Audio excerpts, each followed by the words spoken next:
afternoon. Afternoon. Yesterday, momentum continued to build behind our plan to deliver massive tax relief and job creation for the American people. The House passed the Tax Cuts and Jobs Act, and the Senate Finance Committee passed its companion tax reform bill. These were important moments as we move closer to a final vote. In recent months, we've heard from American entrepreneurs, workers, and families from every corner of our nation about how this plan will empower them to build a better life. In Pennsylvania, Susie Schulman said that our plan will be, quote, incredible for me and other fixed income retirees, end quote, because tax relief is targeted at the middle class. In Ohio, Christina Port, a small business owner who raised twins as a single mother while launching her company, said the increase in the child tax credit would help working mothers. She also said simplifying the complex tax code would ease the burden on entrepreneurs and allow them to devote more of their time to growing their business rather than wrestling with their taxes. In state after state, story after story, we've heard how our plan will profoundly improve the lives of hardworking Americans. The optimism is coming back because with this tax plan, combined with the president's efforts to eliminate job-killing regulations, Americans feel like their goals are once again attainable. It's a reminder of one of the things that made our country unique to begin with. Our people have always been able to visualize a future for themselves and their children and make it a reality. That's why it's called the American Dream, and this tax plan will make it more attainable for more of our people than ever before. But for this to happen, we need economic growth that makes it possible for businesses to create jobs and raise wages. So to give some perspective on how our tax plan is going to do that, I've invited Kevin Hassett, the chairman of the Council of Economic Advisors, to join us in the briefing today. Kevin will say a few words and then take some questions specific to this topic. And as always, I will come back up to take the rest of your questions after that, which I'm sure will all be on tax reform. So with that, I'll turn it over to Kevin. Thanks, Sarah. Thanks, and it's a pleasure to be here to see so many familiar faces. You know, last week I had the honor of chairing the Economic Policy Committee meeting at the OECD in Paris, and the Economic Policy Committee is one of the oldest committees at OECD, and it brings together people like the chairman of the Council of Economic Advisors from countries around the OECD. And at the meeting, they were going through the staff recommendations of the OECD for creating economic growth in countries around the world. And the three main points of the staff recommendations were tax reform, infrastructure, and deregulation. That if a government pursues those things, then they can produce more economic growth. In fact, there was widespread acclaim for the president's approach towards corporate taxation in particular, because the OECD has been calling for us to reform our corporate tax code for almost a decade. And so the idea right now that this corporate tax reform is close to the finish line is celebrated not only by us in the White House, but by people around the world who have recognized that us having a non-competitive tax code, the highest corporate tax on earth, a worldwide system that rewards companies for locating activity elsewhere, is bad not only for us but for the world economy, because a vibrant U.S. economy is good even for our friends in the OECD. And with that, I'm pleased to see that the House Ways and Means Committee and then the House have passed this bill and that it's out of the Finance Committee, and look forward to the Senate moving forward right after the Thanksgiving break. And I guess I promise, I'm not good at this, I don't know what the protocol is, but I'll start in the front row and then work back. Perfect. Yeah. Yeah, that's right. I'm just an economist. Kevin, I know you're an economist, but there's obviously a political component to all of this. You've got at least 6 senators up on the Hill, including Ron Johnson, saying that they can't support the bill in its current form or they have serious concerns about it. You can only afford to lose 2. Are you confident that you can get this passed through the Senate, or could the president run into another situation like he did with Obamacare, that he wins the House and then loses everything in the Senate? Well, you know, there's an old joke about economists that there are 3 types: those who can count and those who can't. And it takes a while for that one to sink in. The fact is that the president has supported from the beginning regular order, because he doesn't think that we have to wait until the thing becomes law to learn what's in it, that the right thing to do is to expose the bills to scrutiny and debate. And Senator Johnson, I met with him yesterday in his office, has some serious concerns, and it's appropriate at this point in the legislative process to bring those forward. And you know, I'm hopeful that people can work it out, and that everybody, even Democrats, will end up wanting to vote for it. And so I'm not sure about the etiquette for follow-ups. So I'll try to limit people to one, because there's a lot of hands. Trickle-down economics is going to work this time when it hasn't worked before. So trickle-down economics is something that, I guess people who criticize the idea that taxes affect the economy will use to characterize approaches like the one that we're pursuing. But I don't think that the idea that's celebrated by even the nonpartisan staff of the OECD, that if you have lower marginal rates you get economic growth, is voodoo economics or controversial at all. The fact is that countries around the world have cut their corporate rates and had broad-based reforms like we're doing on the individual side, and then seen economic growth result. I don't think there's anybody who thinks that you'll get no growth or negative growth for this. Maybe there are a few people, but in every economic model I've seen, you get growth, either a lot of growth or sometimes, if it's a closed economy model, a little growth, but you get positive growth out of this. And that growth will benefit workers, and let's talk about that. So right now, the way a U.S. firm avoids U.S. tax is they locate activity, say, in a country like Ireland, instead of here. And so if you build a plant in Ireland, then you can sell the stuff back into the U.S. And when you sell the stuff back into the U.S., then it increases the trade deficit and doesn't do anything for American workers. But it does increase the demand for Irish workers and drive up their wages. And so what the president wants to do is cut the rate to 20% and build guardrails around the tax code so that people can't transfer price everything to Ireland anymore. And if we do that, then the people who benefit will be the workers here in the U.S. who have increased demand for their jobs. I said no follow-ups if we could help it. So I'm going to go back this way, then I'm going to switch sides. So I'm sorry I don't know everybody's name. Well, one of Senator Johnson's concerns is that this bill does not do enough for medium-sized and small businesses. Can you talk about what the bill does do for medium-sized and small businesses? Sure, and the fact is that I want to remind everybody that the president has really three main non-negotiables for this bill: that there's a 20% corporate tax rate, that there's a big middle-class tax cut, and that the bills simplify the tax code. And we believe, after analyzing the progress on the Hill, that both approaches satisfy the three main objectives. And so the question then is, moving forward, what do they do about pass-through entities? What do they do about this? What do they do about that? And we at the White House don't want to get ahead of that process. The president supports regular order because that's really how deals get made and how bills become law. The fact is, it's urgent that we get a 20% rate for America's workers, and it's urgent that we get a middle-class tax cut for America's workers. And the details about exactly when the small business things kick in and out are things that we're watching them work out up on the Hill. And we encourage them to pursue regular order because they need to listen to everybody and get the votes they need to make this law.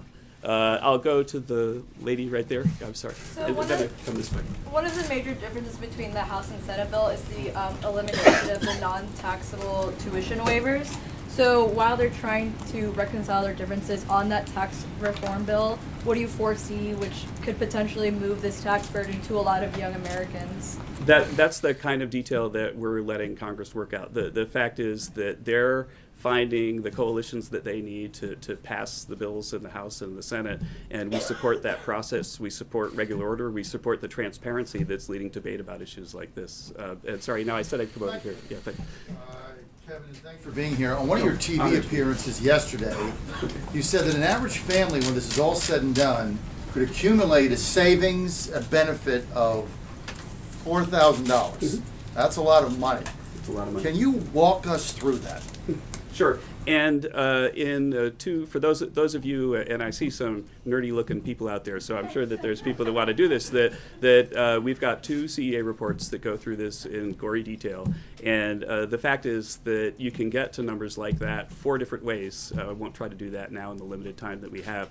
But the basic idea is that back when we increased our corporate tax rate from 34 to 35%, we were kind of in the middle of the pack of OECD nations. Subsequently, what happened was the countries around the world found that when they cut the corporate tax, that their economic activity increased and the welfare of their workers improved. And then they very often did it again. A typical country, since our tax increases, cut its corporate rate 2 or maybe even 3 times. And for economists, what that does is it gives us an enormous amount of data to analyze, because there are countries that change their rate and countries that don't.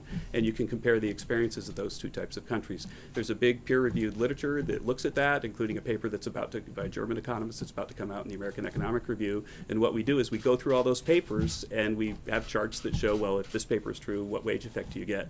And most of the action is well north of $4,000, and that's where the number comes from. I'll go in the middle with the orange tie.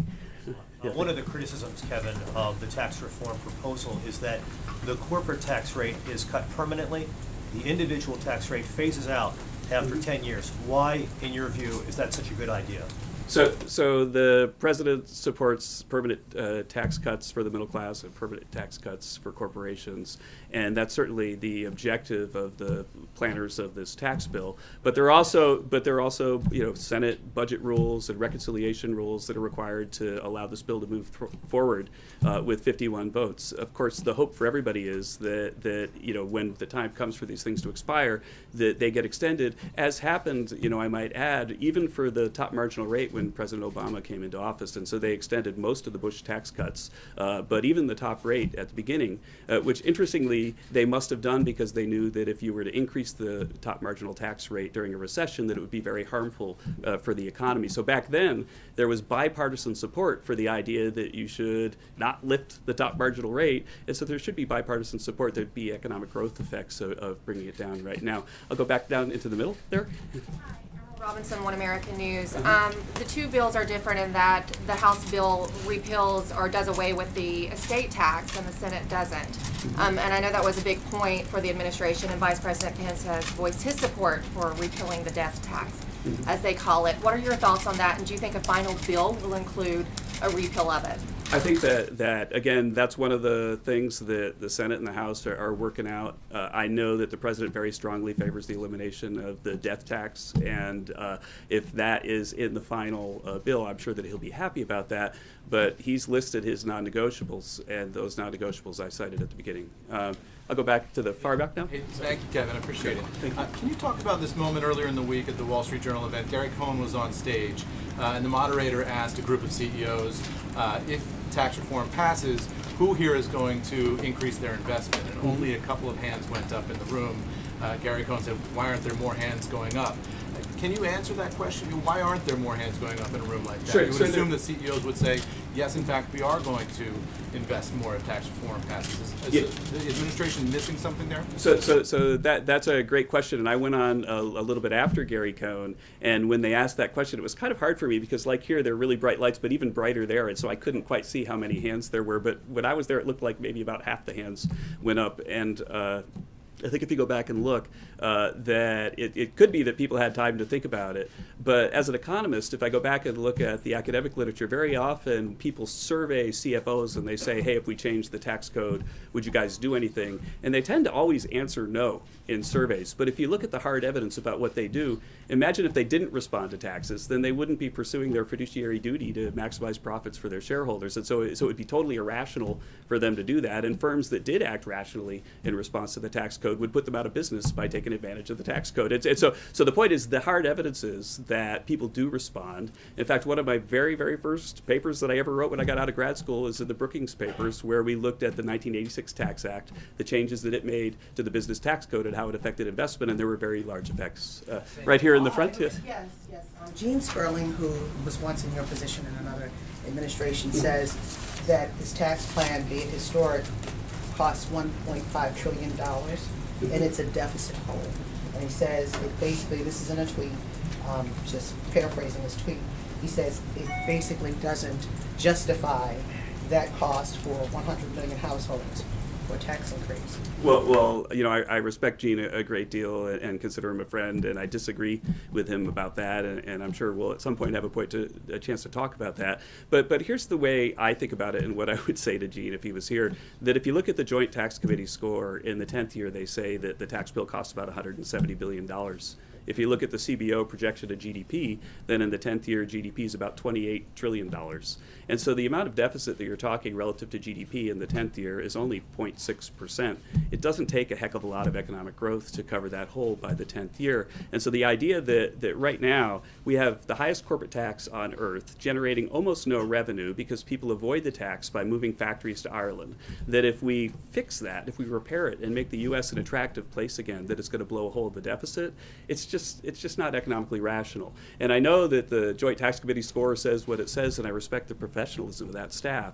But the fact is that the OECD has a study, which we'd be happy to email you, that says that the U.S. in the corporate tax space is on the wrong side of the Laffer curve, that we've got such a high corporate tax rate that we're chasing business offshore and losing revenue. And so the idea that this blows a hole in the deficit, I think, is just incorrect.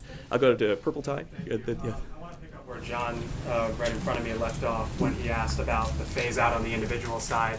You're an economist, however, the two answers that you gave were both political. One, there's reconciliation rules, and two, hopefully politicians down the line solve it.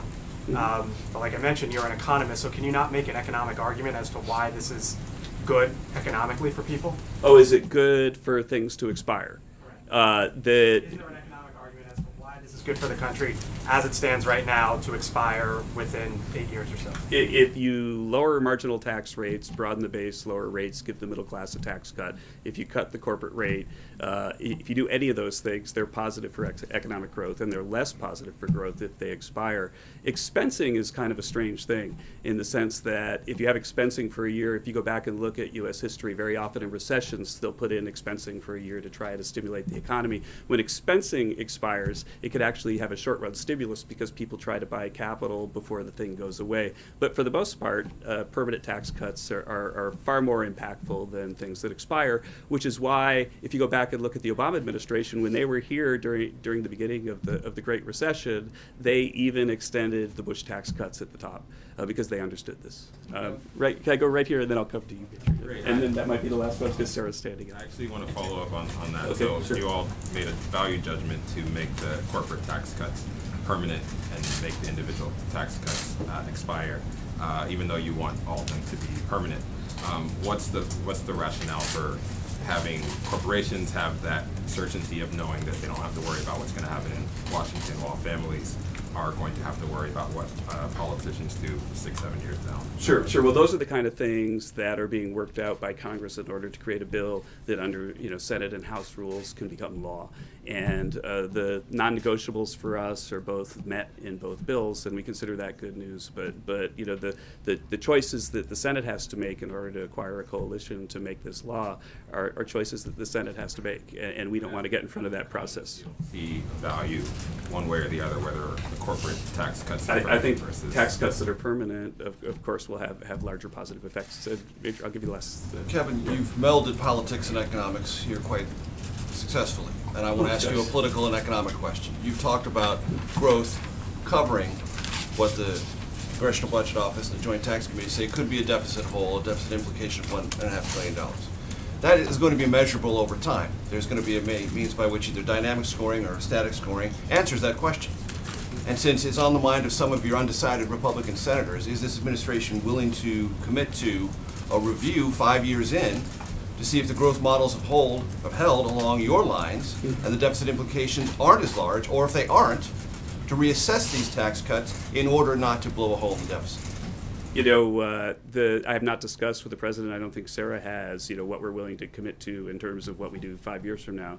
But I can talk. But let me talk about what we can be clear about today, which is that as the president came into office, the president's opponents were saying that 2% growth was inevitable, that we were stuck in a secular stagnation, that the president's policies couldn't deliver 3% growth, and that it was a cockamamie idea to assert it. We've had 2 quarters in a row of 3% growth. If you look at the fourth quarter data, it's suggesting at the Atlanta Fed they have GDP now, which is about 3.2 as of yesterday. So it's saying that we're growing at 3%. If we take that momentum into next year and add a tax cut, then we're quite confident that one should be able to expect sustained growth at that level or above. And with that, I think I have to hand it back to Sarah. Thank you so much for being so gracious with your questions. Thanks, Kevin. Thank you, Kevin.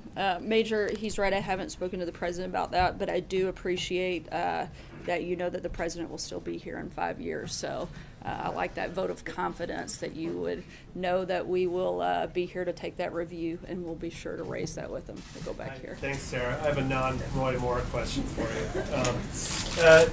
Can you say definitively, I want to ask you about the Lebanese Prime Minister Hariri. Can you say definitively from this podium that he has been not been held hostage by the Saudis? And does the president plan to speak to Prime Minister Hariri at all? I'm not aware of any anticipated conversations. That's something I'd have to check on and get back to you, and I don't have any further comment beyond that at this point right now. And I would refer you to the State Department on specifics of that. Cecilia? Thanks, Sarah. If it's fair to investigate Al Franken and the allegation made by his accuser, is it also fair to investigate this president and the allegations of sexual misconduct made against him by more than a dozen women? Look, I think that this was covered pretty extensively during the campaign. We addressed that then. The American people, I think, spoke very loud and clear when they elected this president. But how is this different? I think in one case specifically, Senator Franken has admitted wrongdoing and the president hasn't. I think that's a very clear distinction. Major. So I want to revisit something we discussed yesterday. You said one of the ways that Alabama voters might be able to figure out if these allegations against Roy Moore are true is in the court of law. That's a direct quote from you. There's no criminal means by which that could happen. So are you suggesting that Roy Moore sue the accusers in order to hash this out in court?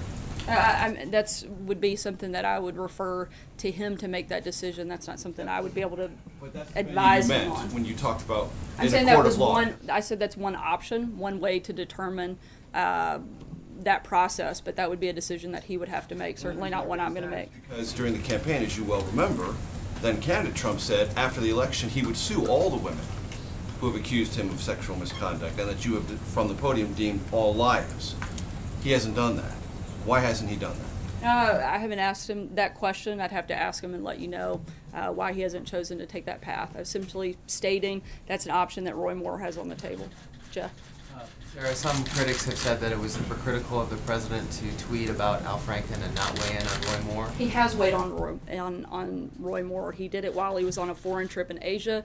I did it repeatedly yesterday. In fact, I took about 15 questions on that topic and only one on Al Franken. So to suggest that this White House and specifically that this president hasn't weighed in is just inaccurate and wrong. He weighed in. He said if the allegations are true, he should step aside. He also weighed in when he supported the RNC's decision to withdraw resources from the state of Alabama. It's just a simply inaccurate statement to make about the president. Sarah.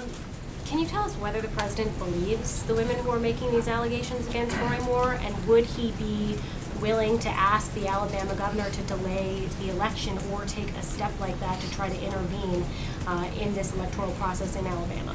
The president certainly finds the allegations extremely troubling, as I stated yesterday, and he feels like it's up to the governor and the people in the state of Alabama to make a determination on whether or not they delay that election or whether or not they support and vote for Roy Moore. Matthew. Thanks, Sarah. In light of the national discussion about the importance of taking these kinds of accusations seriously, I wanted to check, is it still the White House position that all the women who have accused the president of sexual misconduct are lying? The president has spoken about this multiple times throughout the campaign and has denied all of those allegations. Blake. Thanks, Sarah. Let me ask you about something else, the pending potential AT&T and Time Warner merger. The president had said on the campaign trail back in October 2016, and I quote here, he said, "It was a deal we will not approve in my administration because it's too much concentration of power in the hands of too few." Does the president still feel that way? The president was asked about this a few days ago, maybe a week ago, while we were on Air Force One, and I'd refer you back to those comments. April? Sarah, is this an uncomfortable conversation about these sexual allegations for this White House, be it Al Franken or be it Roy Moore? I think it's an uncomfortable conversation for the country. I think that this is something that is being discussed pretty widely, and we certainly think that it should be taken very seriously, and it's one of the reasons I stand up here and answer your questions every day, and will continue to do so and continue to address them. Obviously, it's something that should be looked at, and I think it should be looked at widespread, not just in the political sphere, but in the business atmosphere and across the board in this country, and something we certainly, again, take seriously. Alex, I talked to Hillary Clinton today April. About the president's past, and going back to what Matthew said. She said, look, I worry about everything from his past because it tells you how he behaves in the present and will in the future. What do you say to that as it relates to these allegations against the president? I think Hillary Clinton probably should have dealt with some of those of her own issues before addressing this president. Alex. Two questions, one on taxes and one on immigration. A recent Quinnipiac University poll said 61% of voters think the Republican tax plan will benefit the wealthy. Well, the White House has pitched this plan as a working class tax cut. Why the disconnect? And then on immigration. Let me answer that first question. Okay. Look, we've actually argued that this tax plan benefits all Americans. That's the point of it. Specifically, and our priority is to target middle-class Americans and make sure that that is addressed first, and that those people are prioritized in any piece of legislation versus either the House or the Senate. But at the same time, we want all Americans to benefit by a growing economy and a tax system that actually works for our country versus one that penalizes people. We're going to keep moving just because we're tight. John? Let me come back and ask you the same thing I asked Kevin. You've got 6 Republican senators either no or seriously on the fence here. Can you win enough over in order to pass this? And if the president gets snookered again by the Senate, what's his reaction going to be? We certainly are still very confident that we're going to get this package passed, and we'd love to see some of the Democrats come on board and support this historic piece of legislation that we feel will be one of the great legacies of this presidency. The fact that you didn't get any Democrats in the House, how does that portend for getting them to the Senate? There's always hope. We'll hold out hope that Democrats in the Senate want to put partisan politics aside and put the people of this country first. We haven't ruled it out, and we're certainly going to keep pushing forward, and we're still confident we're going to get it done. Is it safe to say the president will not be pleased if he gets snookered by the Senate again? I think the American people will be the ones that won't be pleased, because they're going to be the ones that lose out the most if this doesn't go forward. Thanks, Sarah. The administration put out a disaster funding request for about $44 billion today. It's much less than what a number of different governors and officials in the various impacted territories and states have requested. Can you explain sort of why the number is so low compared to what the local officials say they need? I don't think $44 billion is a low amount, and my guess is if you ask any average citizen across this country, they wouldn't feel like it's low either. Up until this point, Texas has not put any state dollars into this process. We feel strongly that they should step up and play a role and work with the federal government in this process. We did a thorough assessment, and that was completed, and this was the number that we put forward to Congress today. More requests forward in the future, specifically for Puerto Rico? Yeah, absolutely. At this point, the request that went in today of the roughly $44 billion primarily addresses Texas and Florida. Those storms took place ahead of Puerto Rico, and the assessment for Puerto Rico hasn't been completed yet. Once that's done, we fully anticipate that there will be additional requests at that time. Kristen? Thank you. Steve Bannon is sending a strong message to the establishment to back off of Roy Moore. Is the president's allegiance to Steve Bannon in any way impacting his response? The president doesn't have an allegiance to Steve Bannon. The president has an allegiance to the people of this country and nothing else. Has he spoken at all to Steve Bannon or any Not outside that I'm aware. advisors Not about that I'm this? aware of. How concerned is he, Sarah, about losing this seat to the Democratic candidate who right now, according to the polls, is leading? Look, I think that the president is less concerned about the seat and more focused on the policy and the legislation that we're pushing through right now, like tax reform. John? In regards to that question regarding the supplemental request the president, the administration has put forward, $44 billion. Puerto Rico has requested $94 billion. Are they going to get somewhere along that order? I think half of the island is still without electricity. As I said, we're going to wait until that assessment is complete, and we'll make a determination at that point and see what the best path forward is. Did the president notify Governor Sorry, Abbott? John, I'm going to keep Did the president notify Governor Abbott of the John, lesser amount that that he's try put to be forward? respectful of your colleagues. Go ahead. Yesterday, the joint investigative mechanism was vetoed by Russia at the UN Security Council, and Ambassador Haley tweeted afterward that the veto proves that Russia cannot be trusted as a partner going forward in trying to solve the political situation in Syria. Does the president have any response to the veto first? What is the U.S. view going forward of how chemical weapons will be investigated and dealt with in Syria? And is it the U.S. position now that Russia cannot be a partner in trying to solve or do a next day political situation I think for by the Syria? actions that the president's taken specific to chemical weapons. I think he's shown his position on that with the strike in Syria earlier this year. In terms of Russia's veto, it's certainly not one we support. We do hope that moving forward, they want to get on board and work with us on this. But at the same time, this isn't something that we support their decision on. Stephen? There's been some extraordinary pushback on the administration's decisions with respect to elephant trophies and hunting of lions and elephants in Africa. Can you shed some light on the decisions the administration has made and what you make of pushback? Yeah, this is actually due to a review that started back in 2014 under the previous administration, done by career officials at the Fish and Wildlife Service. This review established that both Zambia and Zimbabwe had met new standards, strict international conservation standards that allowed Americans to resume hunting in those countries. A ban on importing elephant ivory from all countries remains in place, but again, all of this was based on a study that was conducted that started back to the previous administration and done by career officials. Darlene? The Senate tax bill has a tax break for corporate jets. How does that help the middle class? As Kevin stated before, this administration has laid out the priorities that we want to see reflected in this legislation. We're going to continue to fight for those priorities and let the legislative process work through. In terms of those specific pieces, that's something I would refer you to members of the House and Senate on that. But our focus is on making sure these priorities are answered and met. We'll make this the last one. Yesterday on Jared Kushner and those campaign emails, that Senate committee, they're asking for those emails in the Russia investigation. You punted to the Kushner's attorney. Today, what's the White House reaction to those previously undisclosed emails? Look, that as I said, they were going to put out a statement. They did, and I would refer you back to that on anything specific to that inquiry. Thanks so much, guys. Hope you have a happy Friday and a good weekend. We'll see you on Monday.